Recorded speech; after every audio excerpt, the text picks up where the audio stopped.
It was the date of the accident, the steel beams, the snap, the pain, the wheelchair. What am I looking at? Robert asked. Shift assignments, she said. The safety inspector who's supposed to be there wasn't. Why not? Because Apex paid him to leave early. Robert felt the room tilt. He gripped the blinder so tight his knuckles turned white. The cable didn't fail by chance. She continued softly. It was old. They knew it. They moved you to that side deliberately. Robert shook his head. No, I'm sorry, she whispered. Your accident wasn't random. It was engineered. His vision blurred. His heart pounded. The heart he had been fighting to uncover was worse than anything he imagined. They tried to destroy your business, she said. He nodded. They succeeded. They tried to take your home. He nodded again. They did. But then, she said quietly, they made a mistake.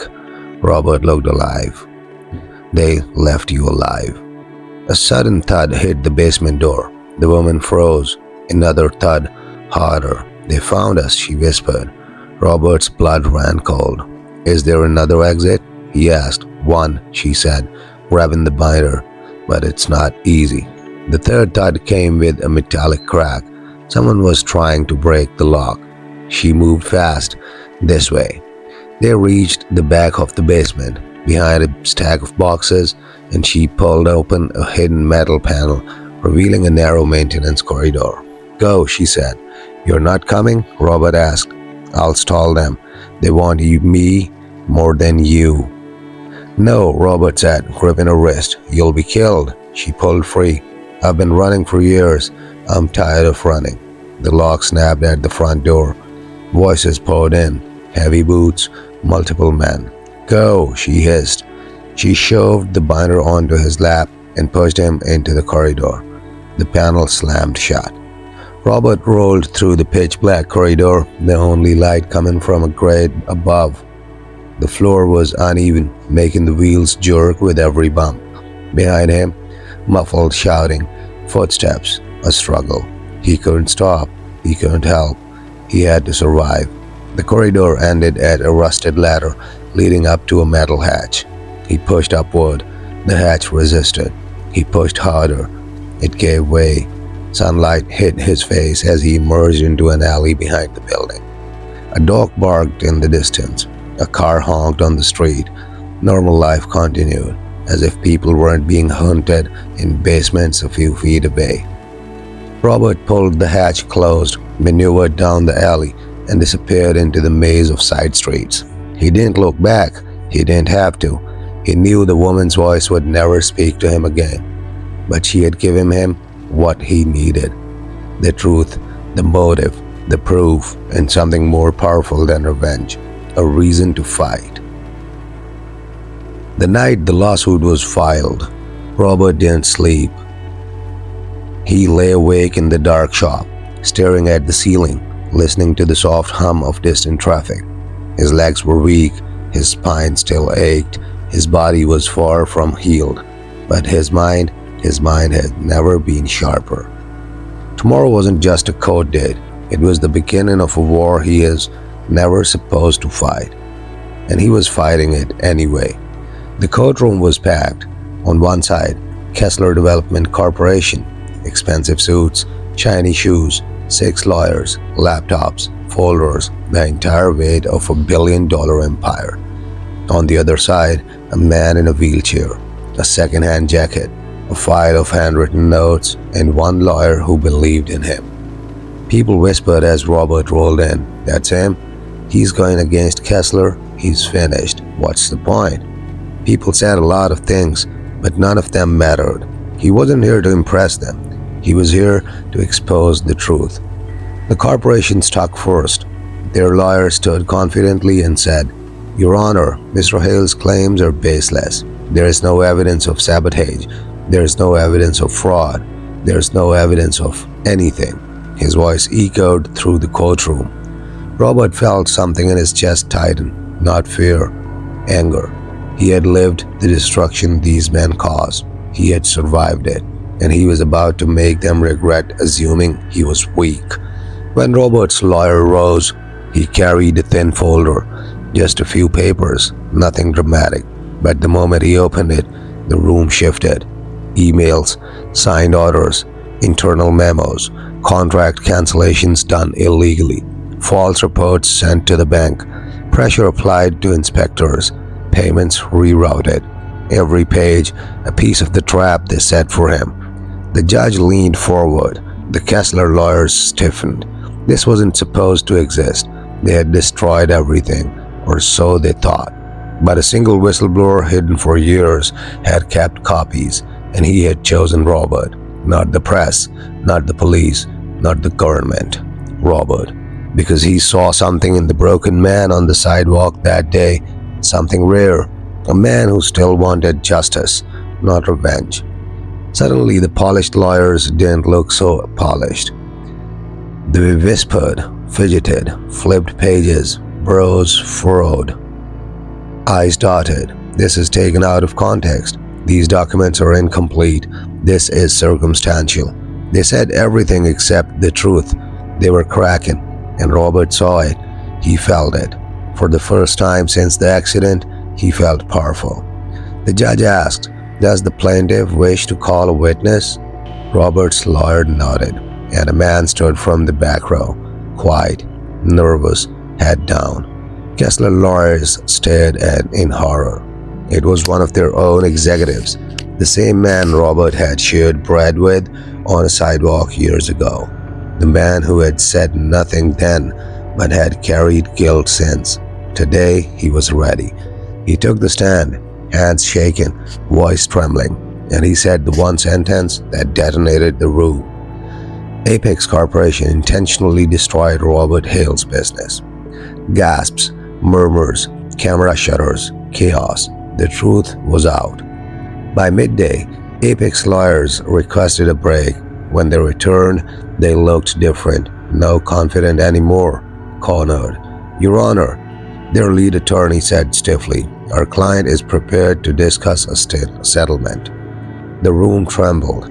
A billion-dollar corporation offering settlement to a man who lived in a chair. Robert didn't blink. He simply said, "I'm not done yet," because money wasn't everything. He wanted the world to hear the truth, not in whispers, but in thunder. When the session ended, the news exploded online. Small-town man takes on corporate giant. Whistleblower exposes massive fraud. The man who would not break. Robert rolled out of the courthouse into cameras flashing like lightning. He didn't smile, didn't wave, didn't pose.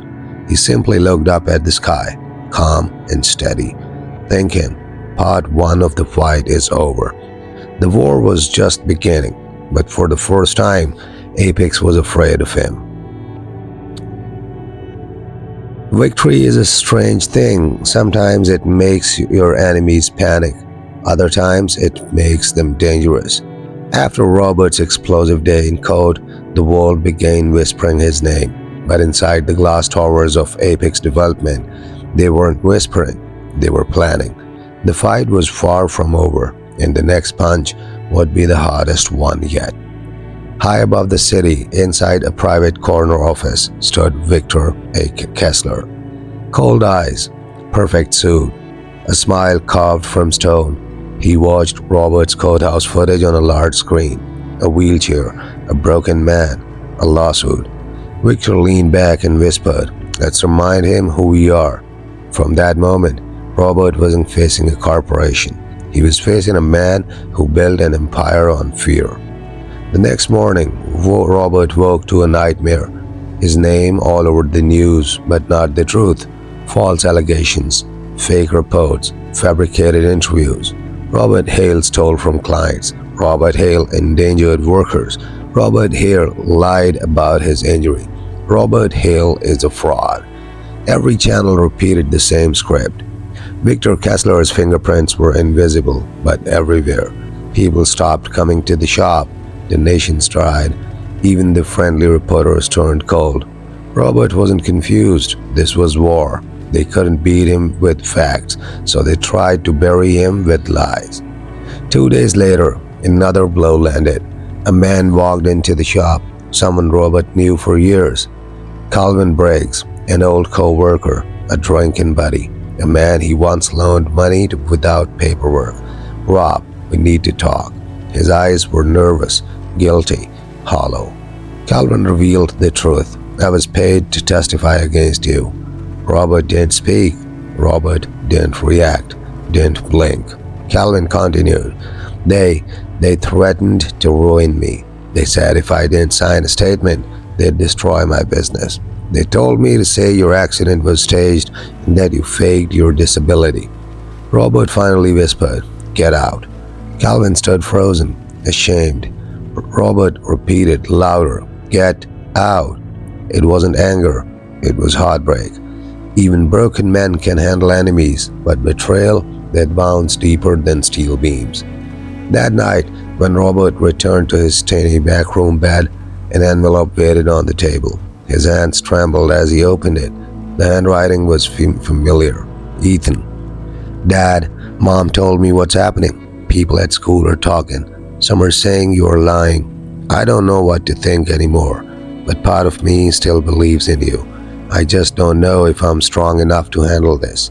Ethan." Robert pressed the letter to his chest. His boy wasn't against him, but he wasn't with him either. And that hurt more than every broken bone. Around 2 a.m., Robert heard footsteps behind the shop. 3 figures, dark hoodies, shadows moving like wolves. He tried to close the door, but they kicked it open. A boot slammed into his wheelchair, sending him spinning onto the floor. "Stop the case, drop the lawsuit, or next time you won't get back up." They destroyed tools, smashed the register, ripped files from cabinets, left the place looking like a storm passed through. As they walked out, one of them whispered, "Kessler sends his regards." Robert lay on the floor for nearly an hour, unable to stand, barely able to breathe. But when he finally dragged himself back into the chair, one thought lit in his mind like fire. Now it's personal. The next morning, the police shrugged. No cameras, no witnesses, no progress. But when Robert returned to the wrecked shop, something caught his eye. A torn section of drywall. Behind it, a metal lockbox. Old, rusty, dust-covered. It must have been hidden by the shop's previous owner decades ago. Inside were documents, blueprints, property records, in one folder labeled Cedar Street Acquisition Order. Robert's heart stopped. It was paperwork detailing how Kessler secretly planned to buy a cluster of homes on Cedar Street, including Robert's old house. The timeline was clear. They targeted him long before he ever took those loans, long before the contracts vanished, long before his business slipped. He wasn't lucky. He was failing. He was chosen, marked, set up, destroyed deliberately. His house, his business, his life, all part of a corporate land expansion plan worth hundreds of millions. Robert whispered, "They didn't ruin by accident. They ruined me on purpose," and now he had proof. The shop was wrecked, his reputation burned, his son confused, his enemies fearless. But Robert Hale, a man crushed under steel, abandoned by everyone, left in the rain like trash, was now holding the one thing Apex never expected. A weapon stronger than money, stronger than lies, stronger than fear. Truth. He stared at the papers, breathing slowly, his voice calm, deadly. Part 7. He whispered to himself, "This is where I finish it." Some battles are fought for money, some for pride, some because a man simply refuses to die quietly. Robert's battle was all three. Kessler had taken his home, his family, his body, his reputation. Now Robert was ready to take something back, not revenge, justice. But justice always requires a price, and Robert was ready to pay every last drop. The shop was barely standing after the attack, tools smashed, shelves broken, lockers ripped open. But Robert didn't waste time repairing. He sat at the counter with the Cedar Street documents spread before him. Property maps, timeline of acquisitions, internal memos, all pointing to one truth. Apex Development had intentionally sabotaged his business to acquire the land beneath it, and Robert Hale, the last owner they needed to break, had finally discovered the ghost inside the machine. He whispered, "This ends now." He needed help. He needed witnesses. He needed someone who would stand beside a broken man in a wheelchair and tell the world he wasn't lying. And the first person he went to was someone who had once betrayed him. Calvin Briggs opened the door slowly. His eyes were bloodshot, his hands shaking. "Rob, I didn't think you'd come." Robert didn't forgive him with words. He didn't need to. He simply placed a stack of printed documents on the table and said, "You want to fix what you broke? Tell the truth, under oath." Calvin swallowed hard. He looked scared, terrified. "Kessler will destroy me." Robert leaned forward, his voice low and sharp. "He already did." Something shifted in Calvin's face, a decision, a snipe he never had before. He nodded. "I'll testify."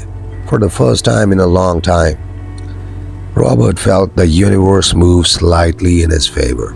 He visited Margaret next. She looked thinner, weary, haunted by guilt she carried like a stone on her chest. "Rob, I heard what happened. They said someone broke into your shop." "It wasn't a break-in," Robert said quietly. "It was a warning." Margaret looked down. "I never left because I stopped loving you," she whispered. "I left because watching you suffer was killing me. And I thought maybe I was the reason you were drowning." Robert didn't blame her. He never had. He placed a hand over hers. "I need you in code. Not for us. For Ethan." At the mention of their son, Margaret broke. Tears slid down her cheeks. "I'll be there." Ethan stood in the doorway behind her. His voice cracked. "Dad, I'm sorry I didn't believe you." Robert looked at him the way a father looks at a child who has finally found his way back home. "You don't have to be sorry," Robert whispered. "You just have to be strong." Ethan nodded. "I want to testify too." The family Kessler tried to break was slowly becoming whole again. The courtroom was full. Reporters, lawyers, whispers, camera shutters clicking like insects. On one side, Robert Hale, a man in a wheelchair, wearing a cheap suit and borrowed shoes. On the other, Victor Kessler, surrounded by lawyers in polished suits, glowing with arrogance. Kessler smirked when he saw Robert. "You should have stayed on the street," he whispered as he walked by. Robert didn't look at him, didn't respond. He didn't need to. The truth would speak for him. First witness, Calvin Briggs. The courtroom went silent as Calvin walked to the stand. He confessed everything. Kessler's team manipulated him. They forced him to lie. They paid witnesses. They sabotaged contracts. They orchestrated the downfall of Robert's company. Gasps rippled through the room. Kessler's lawyers scrambled, but Calvin didn't stop. He looked at Robert and said, "I'm ashamed of what I did, and I am proud to stand here now." For the first time, Kessler's smirk faded. Second witness, Margaret Hale. Margaret's testimony was quiet but devastating. She described the foreclosure, the pressure, the sudden disappearance of jobs, the fear, the mysterious contract cancellations, the night Robert cried silently when he thought she was asleep. Her final words cracked the room open. "My husband didn't fail. He was hunted." Third witness, Ethan Hale. When Ethan took the stand, he looked directly at Kessler. No fear, no hesitation. "My dad is the strongest man I know," he said, "and the only reason we ever left him was because this company destroyed our lives piece by piece. But he never quit, not once." The room erupted in whispers again. Kessler shivered uncomfortably. For the first time, he looked like a man who realized the storm he unleashed was now turning back on him. Then came the final blow. Robert's lawyer lifted the Cedar Street folder. Maps, plans, internal memos, dates lining up perfectly with the collapse of Robert's company. The judge leaned forward. "Are you saying this entire plan was designed to force Mr. Hale into foreclosure?" The lawyer answered, "Not saying, Your Honor, proving." Silence. No breath. No movement. Even Kessler's lawyer froze. The judge turned to Victor Kessler. Mr. Kessler, do you have an explanation? Victor opened his mouth, but nothing came out. He was cornered, crushed, exposed. It took the jury less than 4 hours. They returned with a clear, thunderous decision. Guilty of corporate sabotage, guilty of fraud, guilty of intentional destruction of livelihood, guilty of coordinated harassment. The judge's voice echoed, Mr. Kessler, you are hereby sentenced too. But the rest didn't matter, because the moment the gavel stuck, Robert felt something he didn't felt in years. He didn't feel victorious, he felt free. After the verdict, reporters crowded around him. Mr. Hill, how does it feel to defeat a billionaire corporation? Robert looked at cameras, his voice steady. I didn't defeat anyone. I just stood back up. Those words traveled across every network. A broken man in a wheelchair had taken down one of the most powerful corporations in the state. But Robert wasn't thinking about the world. He was thinking about the two people walking toward him, Margaret, Ethan, his family. They knelt beside his chair, and for the first time in a long time, Robert felt whole. Ethan whispered, We're going home, Dad. 6 months later, Robert owned a new home, smaller, simpler, but paid for in full. His shop expanded. People traveled from other towns just to shake his hand and say, You inspire us. Margaret returned, slowly, cautiously, but filled with love. Ethan worked at the shop after school, learning, growing, healing. Robert still struggled, still hurt, still lived with the reality of the accident. But he had something stronger than legs. He had his will. And some nights, sitting in front of the small house on a quiet street, he whispered to himself, You can take everything from me, but never again will you take my fight.